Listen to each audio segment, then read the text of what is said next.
વિરમભાઈ આપનું સ્વાગત છે। હાલમાં મુખ્યમંત્રી વિજય રૂપાણી સંબોધન કરી રહ્યા છે ઇન્વેસ્ટર સમિટમાં। हमारे ट्रांसपोर्ट मिनिस्टर श्रीमान फल्दू जी, चीफ सेक्रेटरी श्री मुकिम जी, सचिव भारत सरकार श्री त्रिपाठी जी, श्री अरमने जी, उपस्थित भाई और बहनों, हाल के चल रहे इस चुनौतीपूर्ण समय में आप सभी को संबोधित करते हुए मैं बहुत ही सम्मानित महसूस कर रहा हूं। आज मैं विशेष रूप से खुश हूं क्योंकि इस कार्यक्रम का आयोजन तब किया जा रहा है जब हमारी सरकार ने माननीय प्रधानमंत्री श्री नरेंद्र मोदी जी के कुशल निर्देशन और मार्गदर्शन में यहाँ काफी दिनों से बहुत विकास के कार्य हुए हैं। हमारे माननीय प्रधानमंत्री जी ने गुजरात के विकास के लिए एक मजबूत नींव रखी है और प्रधानमंत्री जी द्वारा दिखाए गए पथ पर गुजरात के विकास को आगे ले जाने के लिए हमने सभी संभव प्रयास किए हैं। कोविड-19 महामारी के बावजूद गुजरात ने अप्रैल 2020 से मार्च 2021 के दौरान भारत में आई कुल एफडीआई में से लगभग 37% की हिस्सेदारी के साथ 1,62,000 करोड़ रुपए का हाईएस्ट एफडीआई हासिल किया है।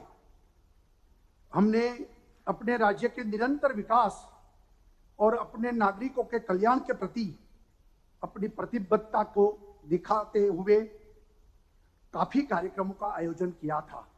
इन कार्यक्रमों के दौरान अपनी नीतियों और जन कल्याणकारी कार्यों के लिए लोगों का भी भारी समर्थन मिला। मेरा दृढ़ विश्वास है कि केंद्र सरकार द्वारा गुजरात राज्य को विभिन्न क्षेत्रों में प्रदान की गई निरंतर सहायता ने गुजरात और भारत के आर्थिक विकास को गति देने में भी बहुत सहयोग किया है। हमारे निरंतर प्रयासों से नई लोक केंद्रित नीतियों के कारण हमने 2021 अगस्त तक राज्यों की बेरोजगारी दर को भी 1.8% तक लाने में सफल रहे हैं। ये उल्लेखनीय है कि गुजरात की यह बेरोजगारी दर भारत के सभी राज्यों में सबसे कम है। Voluntary vehicle fleet modernisation programme, जो कि अपने आप में पहली तरह की इन्वेस्टर समिट है। इस समिट को आयोजित करने के लिए मैं अपने माननीय प्रधानमंत्री जी और माननीय केंद्रीय सड़क परिवहन और राजमार्ग मंत्री को बहुत बहुत धन्यवाद देता हूं। हाल ही में अपने गुजरात इलेक्ट्रिकल व्हीकल पॉलिसी और गुजरात इंटीग्रेटेड लॉजिस्टिक एवं लॉजिस्टिक पार्क पॉलिसी को लागू किया है। हमारी ये नीतियां विकास के साथ साथ राज्य में पर्यावरण के अनुकूल तकनीक, एफिशिएंट लॉजिस्टिक्स और गुजरात को ऑटोमोबाइल मैन्युफैक्चरिंग रिसाइकलिंग के लिए पसंदीदा केंद्र में बनाने में भी बहुत ही महत्वपूर्ण भूमिका निभाएगी। भारत विश्व का 5वां सबसे बड़ा ऑटो बाजार है। भारत में अब तक रजिस्टर्ड व्हीकल की संख्या भी 273 मिलियन है और इनमें से 28 मिलियन व्हीकल्स को साल 2025 तक स्क्रैप किया जा सकता है। वर्तमान में इंडियन स्टील इंडस्ट्री सालाना आधार पर लगभग 6 से 7 मिलियन टन स्टील स्क्रैप को इंपोर्ट करती है। पुराने व्हीकलों को स्क्रैप स्टील को रिसाइकल करके हमारी local scrap steel industries steel के इस इंपोर्ट को कम करने में काफी मददगार साबित होगी। देश में व्हीकल स्क्रैपिंग पॉलिसी को लागू करने के लिए भारत सरकार को और माननीय प्रधानमंत्री जी और राजमार्ग मंत्री जी को भी बहुत बहुत धन्यवाद आभार प्रकट करता हूं। हमारे यह साझा पहल आत्मनिर्भर भारत अभियान में बहुत ही महत्वपूर्ण भूमिका निभाएगी और साथ ही यह ग्लोबल ऑटोमोबाइल रिसाइकलिंग मार्केट में भारत की स्थिति को एक नए तरीके से परिभाषित भी करेगी। हमारा गुजरात भारत के सबसे बड़े ऑटोमोबाइल हब में से एक है। हमारे राज्य में कई बड़ी व्हीकल की संख्या में भारी बढ़ोतरी की वजह से ये जरूरी हो गया है कि हम पुराने वाहनों को, व्हीकल को स्क्रैप करने के लिए आगे आए और इसके लिए सुविधा भी विकसित करें। गुजरात का इतिहास रहा है कि हमारे लोगों ने अपनी क्षमता से ट्रेडिशन, इनोवेशन, एम्बिशन और इमेजिनेशन का अनूठा संगम हमने बनाया है। यह पॉलिसी ऑटोमोटिव इंडस्ट्रीज में एक सर्कुलर इकोनॉमी के रूप में काम करेगी और पुराने और खराब वाहनों की संख्या को भी काफी कम करेगी। साथ ही ये पॉलिसी भारत के क्लाइमेट कमिटमेंट को भी पूरा करने के लिए वायु प्रदूषण को कम करने में भी महत्वपूर्ण भूमिका निभाएगी। मेरा मानना है कि पॉलिसी देश में नए व्यवसाय मॉडल्स प्रदान करेगी जो मटेरियल्स के रीयूज, रिसाइकलिंग को प्रोत्साहित करेगी। इसलिए गुजरात अपने इस मौजूदा इकोसिस्टम का लाभ उठाना चाहेगा और रजिस्टर्ड व्हीकल स्क्रैपिंग फैसिलिटी और ऑटोमेटेड फिटनेस सेंटर्स को विकसित करने और उन्हें स्थापित करने के लिए इन्वेस्टर्स को भी आकर्षित करेगा। मुझे विश्वास है कि आज का ये कार्यक्रम गुजरात के लिए व्हीकल स्क्रैपिंग पॉलिसी के कार्यान्वयन में भारत का अग्रणी राज्य बनने का यह महत्वपूर्ण मंच साबित होगा। मुझे आपको ये बताते हुए खुशी है कि गुजरात सरकार राज्य द्वारा में व्हीकल स्क्रैपिंग सुविधा के विकास के लिए पहले कदम के रूप में 6 MOU पर हस्ताक्षर करने के लिए हम जा रहे हैं। मैंने अपने परिवहन विभाग को निर्देश दिया है कि वे इस पॉलिसी का अधिक से अधिक लाभ उठाए और इस पॉलिसी को जल्दी से जल्दी और प्रभावी तरीके से कार्यान्वित करें। बहुत बहुत धन्यवाद। जय हिंद, जय जय गरवी गुजरात।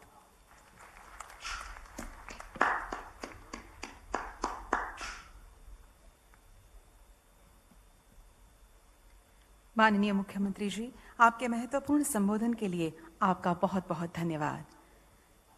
वीवीएमपी की विविध नीतियां और प्लानिंग अत्यंत महत्वपूर्ण है, जिससे निवेशकों को समझने में और उद्योग करने में आसानी हो। इसीलिए आज के सुअवसर पर हमारे माननीय प्रधानमंत्री श्री नरेंद्र मोदी जी वीवीएमपी इन्वेस्टर हैंडबुक का अनावरण करेंगे और उनके साथ ही मंचस्थ विराजमान सभी महानुभाव अनावरण विधि में जुड़ेंगे। वीवीएमपी इन्वेस्टर हैंडबुक का अनावरण करेंगे और उनके साथ ही मंचस्थ विराजमान सभी महानुभाव अनावरण विधि में जुड़ेंगे।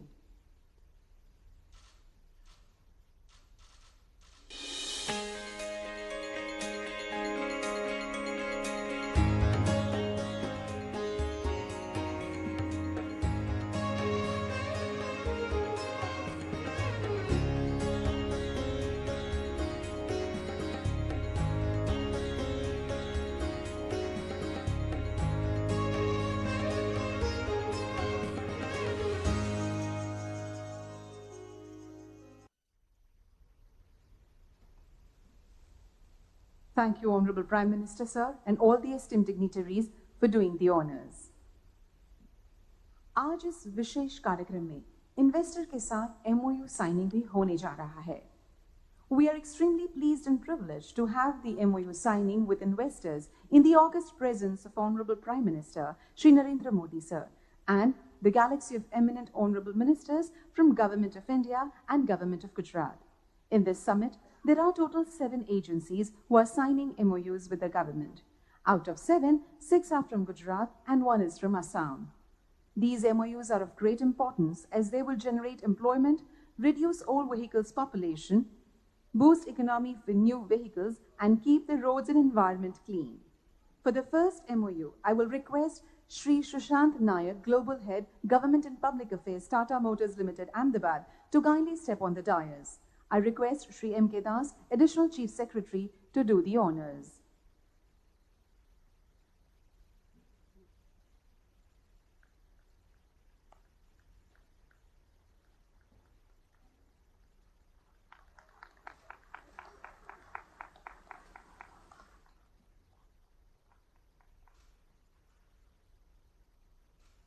Thank you.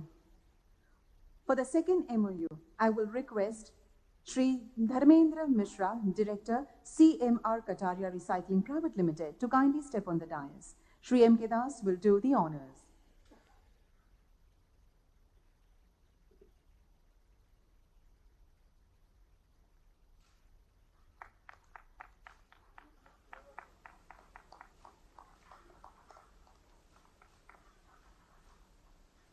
Good luck and thank you. For the next MOU exchange, I will now request Chairman Shri S.K. Gupta and Shri Sumit Issa, Director, Mahindra MSTC Recycling Private Limited, to step on the dais, please, and request Shri M. K. Das to do the honors.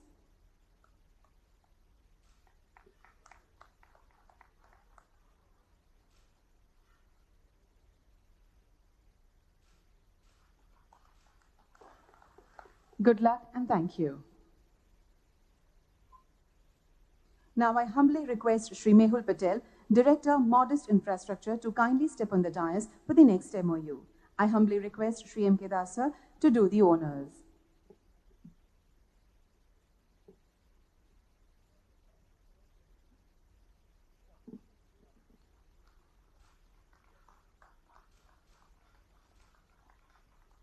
Good luck and thank you. Now I request Shri Dharmendra Patel, General Manager, Mascot Engitech Private Limited, to kindly step on the dais for the next MOU. I humbly request Shri M. K. Das to do the honors.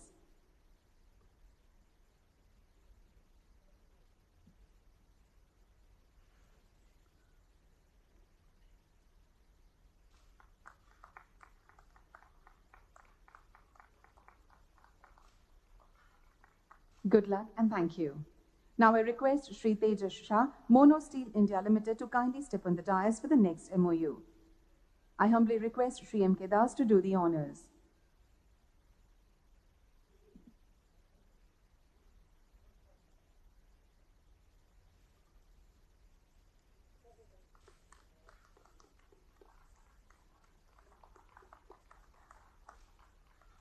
Good luck and thank you. For the last MOU, I request Shri Adil Khan, Commissioner, Transport, Assam State, to step on the dais, and also request Shri Nilesh Agrawal, CEO, SN Group, Assam, to kindly step on the dais for the MOU exchange.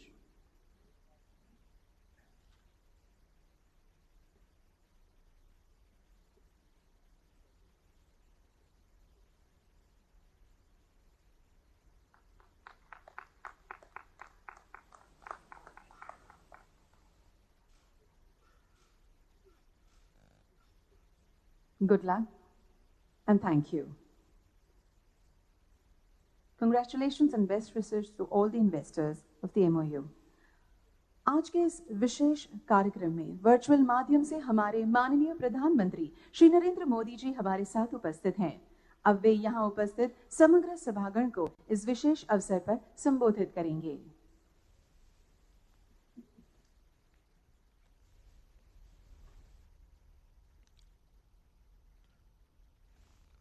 नमस्कार। केंद्रीय मंत्रिमंडल में मेरे सहयोगी श्री नितिन गडकरी जी, गुजरात के मुख्यमंत्री Shri Vijay ji, auto industry से जुड़े सभी स्टेक होल्डर्स, सभी ओईएम एसोसिएशन, मेटल और स्क्रैपिंग इंडस्ट्री के सभी मेंबर्स, देवियों और सज्जनों, 75वें स्वतंत्रता दिवस से पहले आज का ये कार्यक्रम आत्मनिर्भर भारत के बड़े लक्ष्यों को सिद्ध करने की दिशा में एक और अहम कदम है। आज देश national automobile scrappage policy launch कर रहा है। ये पॉलिसी नए भारत की मोबिलिटी को, ऑटो सेक्टर को नई पहचान देने वाली है। देश में व्हीकल पॉपुलेशन के मॉडर्नाइजेशन को,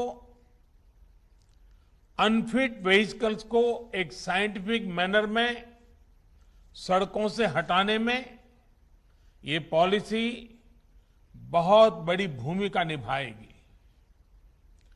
देश के करीब करीब हर नागरिक, हर इंडस्ट्री, हर क्षेत्र पर इससे सकारात्मक परिवर्तन आएगा। साथियों, आप सभी जानते हैं कि देश की अर्थव्यवस्था के लिए मोबिलिटी कितना बड़ा फैक्टर है। मोबिलिटी में आई आधुनिकता ट्रैवल और ट्रांसपोर्टेशन का बोझ तो कम करती ही है, आर्थिक विकास के लिए भी मददगार साबित होती है। 21वीं सदी का भारत क्लीन, कंजेशन फ्री और कन्वीनियंट मोबिलिटी का लक्ष्य लेकर चले, ये आज समय की मांग है।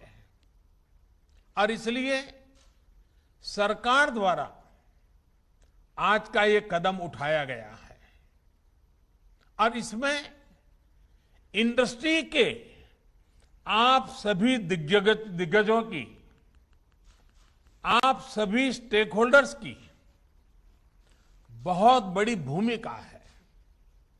साथियों, नई scrapping policy waste to wealth, कचरे से कंचन के अभियान की सर्कुलर इकोनॉमी की एक अहम कड़ी है। ये पॉलिसी देश के शहरों से प्रदूषण कम करने और पर्यावरण की सुरक्षा के साथ तेज विकास की हमारी कमिटमेंट को भी दर्शाती है।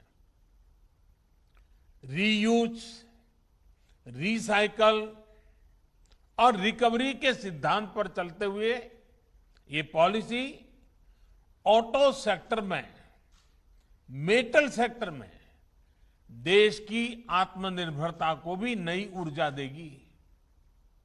इतना ही नहीं, ये पॉलिसी देश में 10,000 करोड़ रुपए से अधिक का नया निवेश लाएगी और हजारों रोजगार का निर्माण करेगी। साथियों, आज जो प्रोग्राम हमने लॉन्च किया है, उसकी टाइमिंग अपने आप में बहुत विशेष है। हम आजादी के 75वें वर्ष में प्रवेश करने वाले हैं। यहां से देश के लिए अगले 25 वर्ष बहुत महत्वपूर्ण है। इन आने वाले 25 साल में हमारे कामकाज के तरीका, हमारे रोजमर्रा के जीवन, हमारे व्यापार कारोबार में अनेक अनेक परिवर्तन होने वाले हैं, होंगे ही। जिस तरह टेक्नोलॉजी बदल रही है, हमारी लाइफस्टाइल हो या फिर हमारी इकोनॉमी, दोनों में बहुत बदलाव होगा। इस परिवर्तन के बीच हमारे पर्यावरण, हमारी जमीन, हमारे संसाधन, हमारे रॉ मटेरियल, इन सभी की रक्षा भी उतनी ही जरूरी है।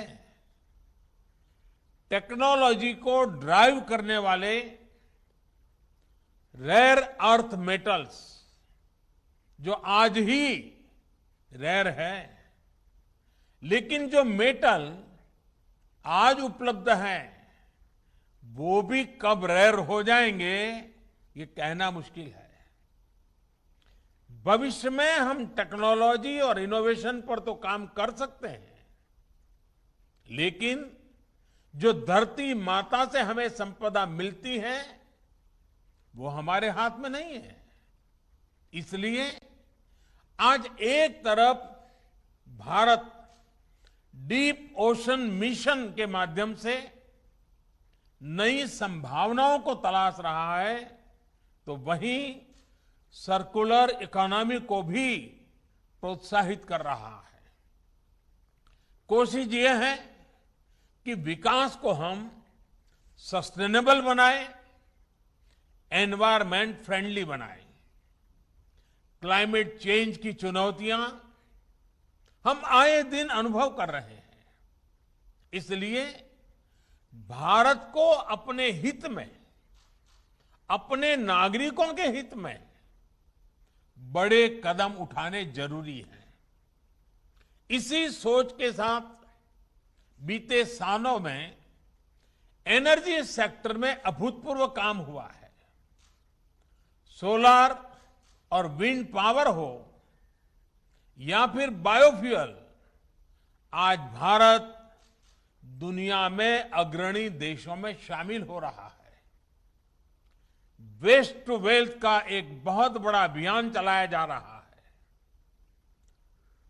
इसको स्वच्छता से भी जोड़ा गया है और आत्मनिर्भरता से भी जोड़ा गया है। बल्कि आजकल तो हम सड़कों के निर्माण में वेस्ट का बड़ी मात्रा में उपयोग कर रहे हैं। सरकारी बिल्डिंग, गरीबों के लिए घर के निर्माण में भी रिसाइकलिंग को प्रोत्साहित किया जा रहा है। साथियों, ऐसे ही अनेक प्रयासों में आज ऑटोमोबाइल सेक्टर का नाम भी जुड़ गया है। इस पॉलिसी से सामान्य परिवारों को हर प्रकार से बहुत लाभ होगा। सबसे पहला लाभ तो ये होगा कि पुरानी गाड़ी को स्क्रैप करने पर एक सर्टिफिकेट मिलेगा। ये सर्टिफिकेट जिसके पास होगा उसे नई गाड़ी की खरीद पर रजिस्ट्रेशन के लिए कोई पैसा नहीं देना होगा। इसके साथ ही उसे रोड टैक्स में भी कुछ छूट दी जाएगी। दूसरा लाभ यह होगा कि पुरानी गाड़ी की maintenance cost, repair cost, fuel efficiency, इसमें भी बचत होगी। तीसरा लाभ सीधा जीवन से जुड़ा है। पुरानी गाड़ियां, पुरानी टेक्नोलॉजी के कारण रोड एक्सीडेंट का खतरा बहुत अधिक रहता है, उससे मुक्ति मिलेगी। चौथा, इससे हमारे स्वास्थ्य पर प्रदूषण के कारण जो असर पड़ता है उसमें भी कमी आएगी। और सबसे बड़ी बात यह है कि इस पॉलिसी के तहत गाड़ी सिर्फ उसकी एज देखकर ही स्क्रैप नहीं की जाएगी।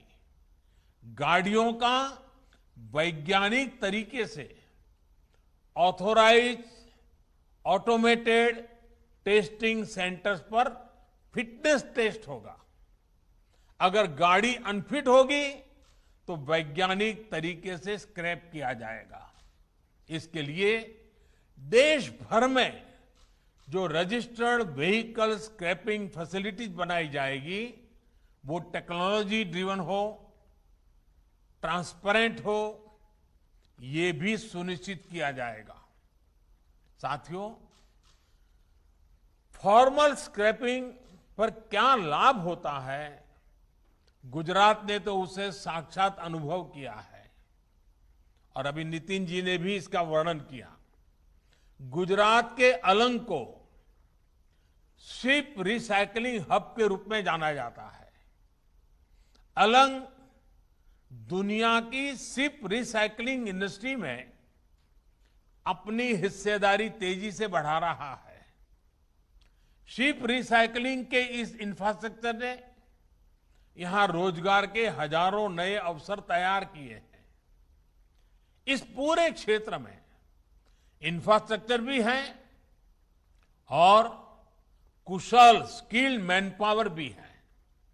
ऐसे में जहाजों के बाद गाड़ियों की स्क्रैपिंग का भी ये बहुत बड़ा हब बन सकता है।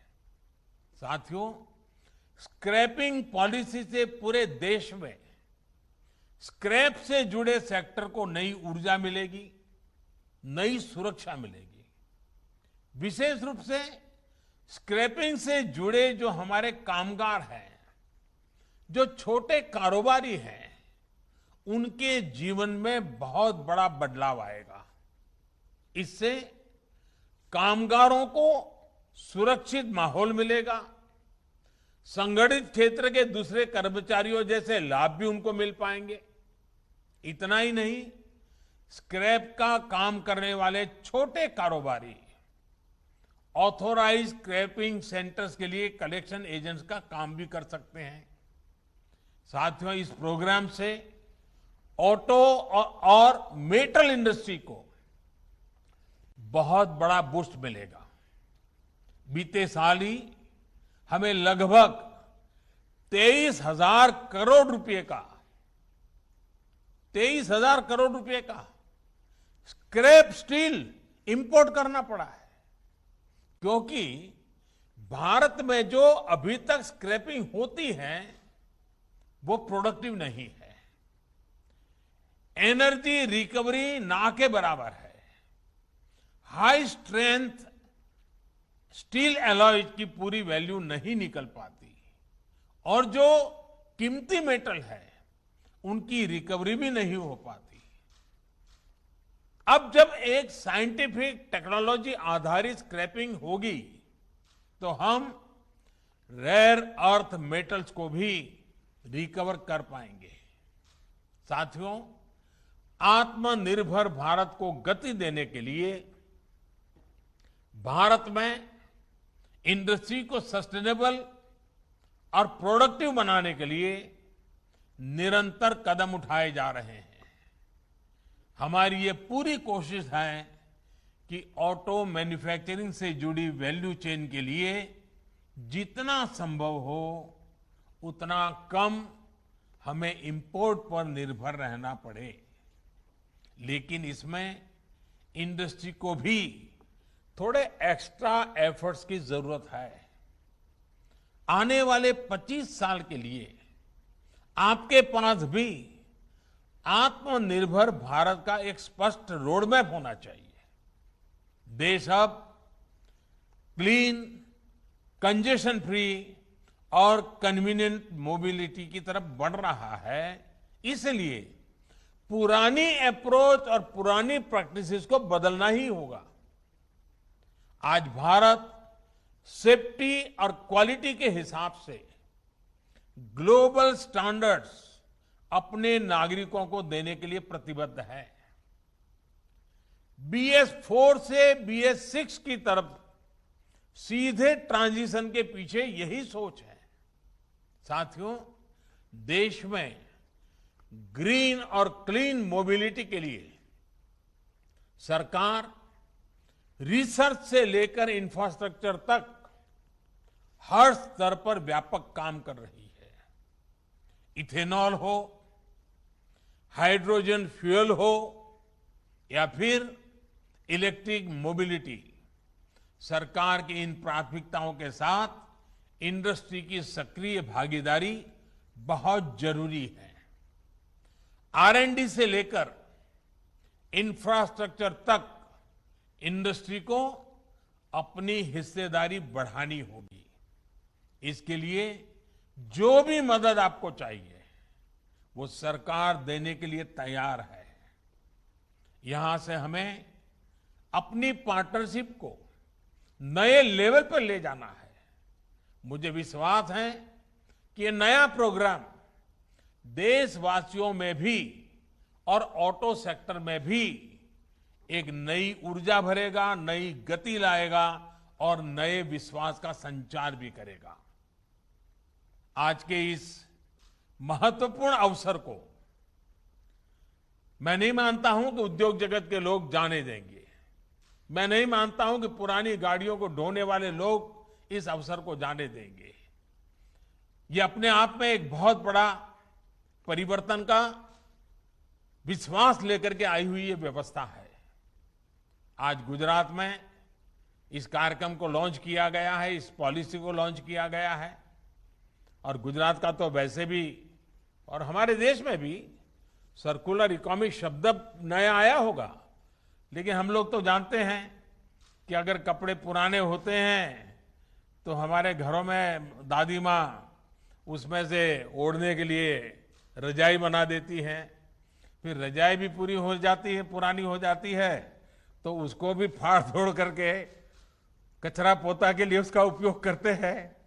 यानी रिसाइकलिंग क्या कहते हैं, सर्कुलर इकोनॉमी क्या कहते हैं, वो भारत के जीवन में नई नहीं है। हमें बस वैज्ञानिक तरीके से इसको आगे बढ़ाना है, और वैज्ञानिक तरीके से आगे बढ़ाएंगे तो मुझे विश्वास है कि कचरे में से कंचन बनाने के इस अभियान में हर कोई शरीक होगा और हम भी और नई नई चीजें आविष्कार करने की दिशा में सफल होंगे। मैं फिर एक बार आप सबको बहुत बहुत शुभकामनाएं देता हूं। बहुत बहुत धन्यवाद। તો આઝાદીના જ્યારે 75 વર્ષ પૂર્ણ કરવા જઈ રહ્યા છે ત્યારે આજનો આ કાર્યક્રમ ખૂબ જ મહત્વ માનવામાં આવી રહ્યો છે। માનનીય વડાપ્રધાન શ્રી નરેન્દ્ર મોદીએ હાલમાં જ સંબોધન કર્યું અને 15 વર્ષ જૂના જે વાહનો છે તે માટે સ્ક્રેપિંગ પોલિસી બહાર પાડી છે। સ્ક્રેપ પોલિસી જે છે 2005 પહેલાના વાહનો જે છે તેના માટે બહાર પાડવામાં આવી છે। 2005 પહેલાના વાહનો સ્ક્રેપ કરવામાં આવશે। 15 વર્ષ જૂના વાહનોની સ્ક્રેપિંગ પોલિસી જાહેર કરવામાં આવી છે। કેન્દ્રની નવી નીતિ 1 ઓક્ટોબર 2021 થી લાગુ કરવામાં આવશે। તો ભાવનગરના અલંગમાં દેશનો પ્રથમ સ્ક્રેપ પ્લાન્ટ શરૂ કરવામાં આવશે।